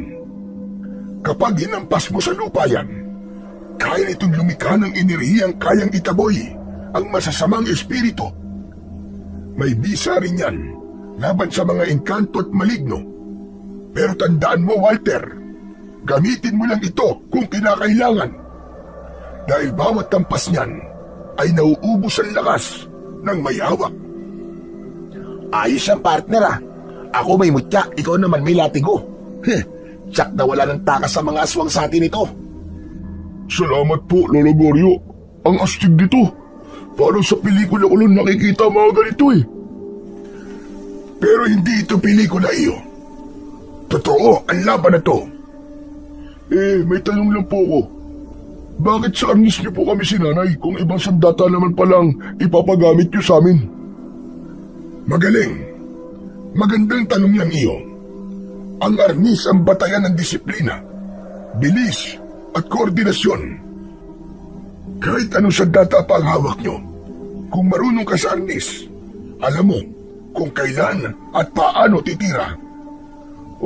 Kaya po pala. Sige po, tinatanggap ko po ang latigo, Lolo. Maraming salamat po uli.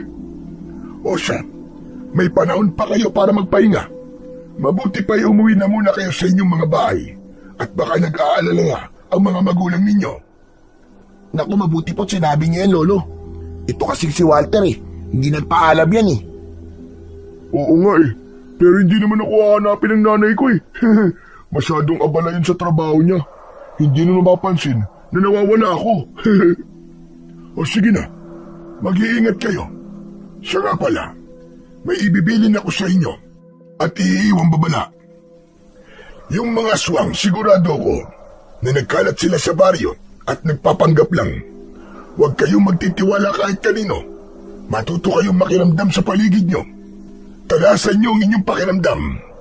Tignan nyo ang mga senyales. Paano po namin makikilala ang mga aswang? Ang anino ng mga nagpapanggap na tao ay hindi sumusunod sa galaw nila. Makikita mo din sa refleksyon mo sa mata nila na nakabaligtad ka. Tatandaan po namin yan, Lolo Goryo. Sige na, umuwi na kayo. Mag-iingat kayo.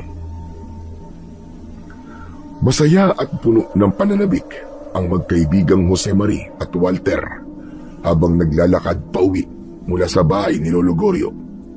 Pagdating ni Jose Marie sa kanilang bahay ay wala doon ang kanyang ina. Bigla siyang kinabahan. Iniwan niya ang sandatang ibinigay sa kanya ng matanda pero dinala ang kanyang bag. Ang kwintas ay itinago niya sa ilalim ng kanyang damit. Lumabas siya at nagtanong sa kanyang mga kapitbahay. Ang mga tao nakatingin lang sa kanya na para bang nagtataka. Doon lang niya napansin na hindi na pala niya gamit ang kanyang saklay. Nagtanong ang mga ito sa kanya. Nawala po ako ng ilang araw kasi may magaling pong manggagamot akong nakilala. Siya po nagpagaling sa akin. Manghang-mangha ang mga tao sa kanilang narinig. Naging interesado sila sa magaling na manggagamot pero hindi na ito sinagot ni Jose Marie. Nagpatuloy siya sa paglalakad at nakita niya ang kanyang ina na nasa bahay ng kanyang kumare. Parang may handaan, may mga tao sa bakuran nito at kumakain ng mga handa. Agad na nagmano ang binata nang makalapit sa kanyang ina. Naku, mabuti naman at nakauwi ka na, anak. Miss na kita. Teka, kumain ka na ba? Halika dito. Makisalo tayo sa mga inihandang pagkain ng ninang mo. Nakakahiya naman po, Nay. Ayos lang po ako. Ano ka ba? Handaan naman ito, saka imbitado naman ako ng ninang mo. Halika na. Doon tayo sa kusina para makapili ka. Sumunod si Jose Marie sa kusina at naupo sa bakanting silya. Agad na kumuha ng pagkain ang nanay Pilar niya at napalunok siya ng laway. Nagugutom na kasi siya at saktong-sakto masasarap ang pagkain. Habang hinihintay ang pagkain, lumapit sa kanya si Mang Ruben. Hindi na siya magtataka kung nakita niya ito. Dati pa itong pumupunta sa mga handaan kahit hindi naman imbitado. Lalo na kung hindi napapansin ng may bahay. Uy, Jose Marie, nakakalakad ka na pala. Isang himala. Opo, Mang Ruben. Nagpagamot po kasi ako eh. Talaga? Nagpagamot ka? Kanino? Sa isang engkanto ba? Hoy, Ruben, ano ba yung sinasabi mo sa anak ko? Lumayan mo nga siya. Nagbibiro lang naman ako, Pilar. Ito naman nagsusungit ka agad. Pahingi nga rin ako ng plato. Lagyan mo ng ulam at nagugutom ako eh. Tigilan mo ako. Kanina ka pa kumakain. Oh, heto anak, kumain ka na. Huwag mo nang pansinin niyang tao na yan. Hindi. Kasi iti-take out ko sana para sa anak ko si Karen. Naku, hindi ikaw ang kumuha. Bakit ako ang uutusan mo? Patuloy sa bangayan ang dalawa. Hindi na ito pinansin ni Jose Marie. Bagkus ay inilabas niya ang basong itim at pinaglagyan ng tubig ng kanyang ina. Biglang nagbago ang reaksyon ni Mang Ruben nang makita ang bagay na yon. Matagal niya nang hinahanap ang basong itim. Kilala niya ang bagay na yon. Isang mutya yun na inaalagaan ng kanyang mortal na kalabang si Aguilina. Ito ang kinatatakutan nilang mutya na palaging hawak ng matandang babae noon na pumupuksa sa mga kalahi niya at sa mga sigbin na alaga nila. Kapansin-pansin ang pamumula ng kanyang pisngi at hindi yun nakalampas sa paningin ng binata. Okay lang po ba kayo, Mang Ruben? Bakit po yata bigla kayo natahimik? Saan galing ang basong yan? Bakit nasa iyo yan? Ito po ba? Galing po to kay Aling Aguilina. Yung matanda po na nagligtas sa akin sa disgrasya. Bakit niyo ko naitanong? Ibinigay ba niya sa iyo yan? Opo. Nako, kung ako sa iyo ay itapon mo na yan. Alam mo bang hindi magandang nagtatago ka ng gamit ng tao na matay na? May kasabihan, malas daw ang ganyan. Nako, hindi po totoo yun. Alam niyo po bang may magic to? Subukan niyo pong gamitin ito. Inumin niyo po ang tubig. Tignan niyo po. May himalang mangyayari. Naku, wag na. Ayoko. Bakit naman po? Takot po ba kayo sa baso? O sa tubig? Hindi. Nakakadiri. Ayoko yan. Pagmamayari yan ng patay na tao eh. Tilayo mo sa akin yan. Teka. Saan mo ba kayo takot? Sa baso o sa tubig? Tigilan mo na nga ako. Biglang naramdaman ni Jose Marie ang kakaibang kaba, lalo na nang makita niya ang takot sa muka ng lalaki. Para itong may itinatago. Hindi basta takot lang ang nakita niya sa muka nito, kundi may halong pagkabahala. Parang may alam ito tungkol kay Aling Aguilina at sa mutya ng gamo-gamo. Muli siyang tumingin kay Mang Ruben at sa isang iglap, nakita niyang bagyang umiwas ito ng tingin. Natapos ang handaan, umuwi na ang mag-ina. Mabilis na lumipas ang oras. Gabi na, lumabas siya ng bahay at nagpahangin sandali sa may balkon ng kanilang bahay. Maya-maya pa ay nakita niya si Mang Ruben na dumaan sa tapat niya. Naglalakad ito, ngunit napigilan ang binata nang makita niyang hindi gumagalaw ang anino nito kahit na siya ay naglalakad. Para lang itong isang itim na figura. Hugis tao pero hindi gumagalaw.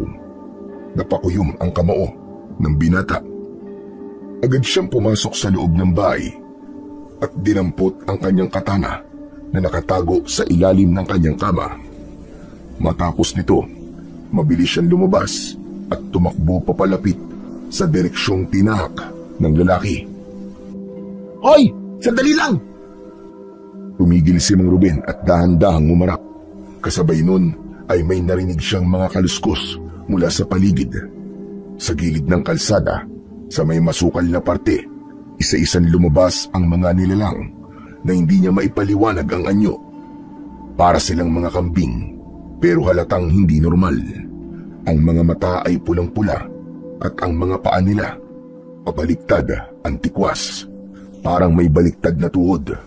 Lalo siyang kinabahan nang mapansin niyang dahan-dahan silang pumwesto sa likod ni Mang Ruben. Mga sigbin, isa kang aswang, Mang Ruben. At yan ay mga alaga mo. Tama ba? Tama ka. Mukhang matalas ang pakiramdam mo, bata. Hindi na kumibo si Jose Marie. Maigpit niyang hinawakan ng katana na natili siyang alerto. Anong binabalak mo ngayon? Kakalabanin mo ko? Hindi mo alam ang ginagawa mo, bata. Hindi mo ko kilala. Hindi mo alam kung ano ang kaya kong gawin. Agad na sumugod si Jose Marie at walang takot. Hinampas niya ng katana si Mang Ruben pero mabilis itong nakaiwas. Sanay na sanay ito at ang mga sigbin sa likod niya nagsimula ng umalulong. Isa-isa na ring lumapit sa kanya at nagsimulang umatake. Pagkalapit ng unang sigbin, biglang umatras si Jose Marie para umiwas sa matutulis na kuko nito. Pero agad ding sumunod ang isa pa. Tumalon sa ere, patagilid ang katawan, saka dumapo sa harapan niya, parang hayop na sinanay para pumatay. Hinataw niya ito gamit ang katana at tinamaan sa balikat. Umatras ang nilalang, umalulong sa sakit. Sumugod ulit ang dalawang sigbin. Mabilis, parang kidlat. Sa sobrang bilis nila, halos hindi niya na makita ang galaw ng mga paa nito. Sinubukan niyang umatras papasok sa isang eskinita. Gusto niyang dalhin ang laban sa mas makipot na lugar para hindi siya sabayang atakihin. Sinundan siya doon ng mga sigbin at ni Mang Ruben. Yapanan mo ako na patas! Hayop ka! Patas? Walang patas sa mundo na to, bata. Gayong ikaw na ang nagmamayari ng basong itim na may mutya ng gamo-gamo, ay kailangan ka ng patayin. Walang makakahadlang sa amin. Sasakupin namin at uubusin ang lahat ng mga tao rito. Hindi ko hahayaang mangyari yun. Dadaan ka muna sa ibabaw ng aking bangkay bago mo masakop ang baryong to. Kung ganon, yung ba ang gusto mo? Tumawa ng tumawa ang lalaki. Maya-maya pa, bigla na lang itong umalulong ng malakas. Parang nagtatawag ng kanyang mga kasama. Magdasal ka na, bata. Parating na ang mga kasamaan ko at sisiguraduhin kong mamamatay ka. Yun ang akala mo. Aba, matapang ka ha? Pero alam ko naman na kaya ka matapang ay dahil nasa iyo ang basong itim na may mutya ng gamo-gamo. Biglang nagliyab ang mga mata ni Mang Ruben. Parang may apoy sa itim na bahagi ng kanyang mga mata. Sumugod ang pinakamatangkad na sigbin. Tumalon ito kay Jose Marie. Naitaas niya ang katana at sumalo sa atake. Pero napaatras siya sa lakas. Nabuwal siya sa semento. Natalsikan siya ng laway mula sa halimaw. Tumayo siyang muli at hinarap ang sigbin. Pinunasan niya ang laway nito sa kanyang pisngi. Ramdam niyang mainit ito. Parang may halong asido. Napatingin siya sa hawak niyang katana. Nanginginig man ang kanyang mga kamay. Buong-buo naman ang loob niya na lumaban. Hindi ako papayag na matalo rito. Hindi ngayon. Sumugod muli ang sigbin. Mas mabangis at mas mabilis. Tumalo nito. Mga kukoy na kaumang. Ang bibig ay bukas na tila sasakmal. Ngunit sa eksaktong sandali, umikot si Jose Marie sa tagiliran. Gamit ang buong bigat ng katawan, itinarak niya ang katana sa katawan ng sigbin. Tumili ang sigbin. Isang matinis at malalim na halinghing ang umalingaw-ngaw sa paligid. Kumislot ito, pilit na umaatras. Ngunit maigpit ang pagkakabaon ng espada. Hinugot ito ni Jose Marie at mabilis na tinagak ang leeg ng sigbin. Tumilapo ng ulo at gumulong sa lupa. Walang hiya ka! Pinatay mo ang alaga ko! Biglang nagbago ang anyo ni Mang Ruben. Napangwi siya at unti-unting lumitaw ang kanyang tunay na anyo. Kulubot na balat, maitim na mapupulang mga mata, mahabang kuko at matutulis na ngipin. Isang ganap na aswang ang lumitaw sa harapan ni Jose Marie. Ngayon, tikman mo ang galit ko! Nagwala si Mang Ruben. Sumugod siya kay Jose Marie. Mabilis parang hangin. Halos hindi mahabol ng mata ang bawat galaw. Pinagsususuntok at pinagtatatadyakan niya ang binata. Sabay hampas ng kanyang matatalas na kuko. Nagtalsikan ang mga kahoy at lupa sa bawat pag-atake niya. Tinangkang salagin ito ni Jose Marie gamit ang katana, pero sobrang lakas ni Mang Ruben. Biglang nagdatingan ang iba pang mga aswang. Kasama nila ang mas marami pang sigbin. Walang nagawa si Josemarie kundi ang tumakbo. Hinabol siya ng mga nilalang. Tumalon siya sa bakod, tumakbo sa ilalim ng mga puno, at muli napadpad sa isang malawak na lugar sa baryo. Sinundan siya doon ng mga halimaw hanggang sa siya ay mapalibutan. Natakot siya at inisip na nakatakda na ang kanyang kamatayan. Humigpit ang hawak niya sa kanyang katana. Ngunit tila isang himala. Nakarinig siya ng mga yabag. Maraming mga yabag. Napatingin siya at laking gulat niya nang makita sina Lolo Goryo, si Walter at iba pang mga kalalakian na may kanya-kanyang bitbit na mga sandata. Sugod! Nangyari na nga ang gera, tao laban sa aswang. Matindi ang naging labanan. Ang latigo ni Walter ay kanyang iwinasiwas sa mga kaaway, dahilan upang masunog at matunaw ang mga aswang at sigbin na natatamaan. Si Mang Goryo naman ay matikas na ipinupukol nito ang hawak niyang palakol. Mga sigbin ang una niyang pinuntiryang pugutan. Marami ang namatay sa panig ng mga aswang, at may ilan ding namatay at nasugatan sa mga tao. Sa gitna ng kaguluhan, natigilan si Josemarie. Sa gilid ng kanyang paningin, nakita niya ang isang pamilyar na muka sa lugar ng labanan. Nay! Pagkasabi nun, ay napatingin si Mang Ruben sa gawi ni Aling Pilar. Napangisi ito, at sa isang mabilis na galaw, nilapitan nito ang ginang at agad na binihag. Sige, subukan mong gumawa ng hindi maganda, bata. Papatayin ko ang nanay mo. Huwag! Maawa ka! Biglang tila tumigil ang ikot ng mundo. Ang mga naglalaban, lahat ay napatingin kay Mang Ruben. Pakawalan mo ang nanay ko! Bitiwan mo siya! Wala ka sa posisyon para utusan ako, bata. Hawak ko sa aking mga kamay ang buhay ng iyong ina. Anak, hayaan mo na ako. Sige na, patayin mo na siya. Na hindi pwede. Hindi ko hayaang mapahamak ka. Huwag, anak. Isipin mo ang buhay ng mas nakararami. Okay na ako, anak. Sige na. Tama na ang drama. Ibigay mo sa akin ang mutya ng basong itim, kapalit ng buhay ng nanay mo. Ano? Ayaw mo? Biglang idiniin ng aswang ang matalas nitong kuko sa leeg ni Aling Pilar. Tumulo ang dugo mula rito. Wag! Sige na, oo na. Ibibigay ko na sa iyo ang baso. Ito, kunin mo. Pero pakawalan mo ang nanay ko. Inihagis ni Josemarie ang basong itim malapit sa aswang. Agad namang binitiwan ni Mang Ruben si Aling Pilar. Pagkabitaw ng baso, biglang bumagsak ang binata sa lupa. Tila nawalan ng lakas ang kanyang mga binti. Anak! Ano nangyari sa iyo?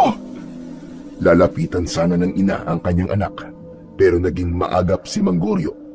Kinuha nito ang babae at inilayo kay Josemarie. Mang Goryo, ilayo niyo po si nanay dito, pakiusap. Si Walter ang agad na umalalay kay Aling Pilar. Pilit niya itong inilalayo, pero ayaw umalis ng babae. Hindi! Ang anak ko! Ano pa magiging laban niyo sa amin? Nasa akin na ang pinagmamalaki niyong mutya. Huwag ka nang maingay, Pilar. Yang anak mo, muling nawalan ng silbi. Lumapit si Mang Ruben kay Josemarie at iniamba dito ang kanyang mga kuko. Balak nitong patayin ng binata. Ngunit nang makalapit na ito, biglang inilabas ng binata ang suot niyang kwintas. Ang tunay na mutya ng basong itim na may nakapaloob na mutya ng gamo-gamo. Isang nakakasilaw na liwanag ang lumabas mula dito. Napaatras ng bahagya si Mang Ruben at ang ilang kasamahan nitong mga aswang. Nagtataka naman ang mga tao kung bakit tila hindi makagalaw ng maayos ang mga aswang. Nakatakip ang mga kamay sa kanilang mga muka. Parang nasisilaw. Ang liwanag ng mutya ay hindi nakikita ng karaniwang tao, pero nakikita ng mga aswang. May ilang nagliyab ang balat at nagsisisigaw sa sakit. Mga kasama, ngayon na! Patayin ang mga aswang! Muling nag-alsa ang grupo ng mga tao. Sinugod nila ang mga natitigilang aswang. Pinatay ang mga sigbin. Tumalsik ang ulo ng mga ito. Dumanak ang dugo. Hindi! Hindi kayo pwedeng manalo! Kami ang may kapangyarihan! May kapangyarihan ka nga, pero wala silbi kung ginagamit mo na masama-sama. Mamatay ka na! Mamatay ka na! Itinaas niya ang katana. Isang malakas na sigaw ang pinakawalan ng binata. Tumakbo siya. Tumalon ng buong puwersa at tinaga niya ang leeg ni Mang Ruben. Tumilapon ang ulo nito at nahulog sa lupa. Wala na itong buhay. Ganon din ang nangyari sa iba pa niyang mga kasamahan. Nagtagumpay sila. Natapos na ang gera kontra sa mga aswang. Si Jose Mari biglang napaluhod sa lupa.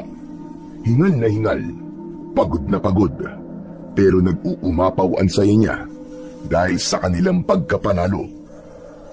Luhaang nilapitan siya ng kanyang ina at ng kaibigan niya na si Walter. Anak! Ang anak ko! Nay, tapos na po. Tapos na po ang katatakutan. Niyakap siya ng maigpit ni Aling Pilar. Makalipas ang ilang araw, unti-unti nang bumalik sa normal ang buhay sa baryo. Wala ng pangamba tuwing sumasapit ang gabi. Ang mga sigbin at aswang ay tuluyan ng naglaho matapos ang matinding labanan. Tahimik na muli ang mga gabi at ang dating takot na bumabalot sa bawat sulok ng lugar ay napalitan ng kapayapaan. Gayunpaman, may ilang nagluluksa, lalo na ang mga pamilyang nawalan ng mahal sa buhay. Malungkot sila dahil hindi nila agad napansin ang mga kakaibang kilos ng ilan sa kanilang mga kababaryo. Hindi nila naisip na pinamumugaran na pala sila ng mga halimaw. Ngunit sa kabila ng sakit, natuto silang magbantay. Natuto silang makinig sa kutob. At higit sa lahat, natutunan nilang kilalanin ang tunay na anyo ng kasamaan na maaaring nakatago sa muka ng isang kaibigan, kapitbahay o kakilala.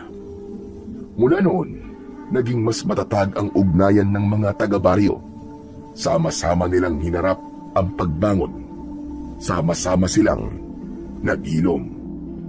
Sa gitna ng lahat ng ito, si Jose Mari ang kinilalang bayani ng kanilang lugar. Hindi lamang dahil sa kanyang katapangan, kundi dahil sa kanyang pusong handang magsakripisyo para sa iba. Sa trahedyang kanilang pinagdaanan, may natutunan ang buong baryo na gaano man kadilim ang gabi,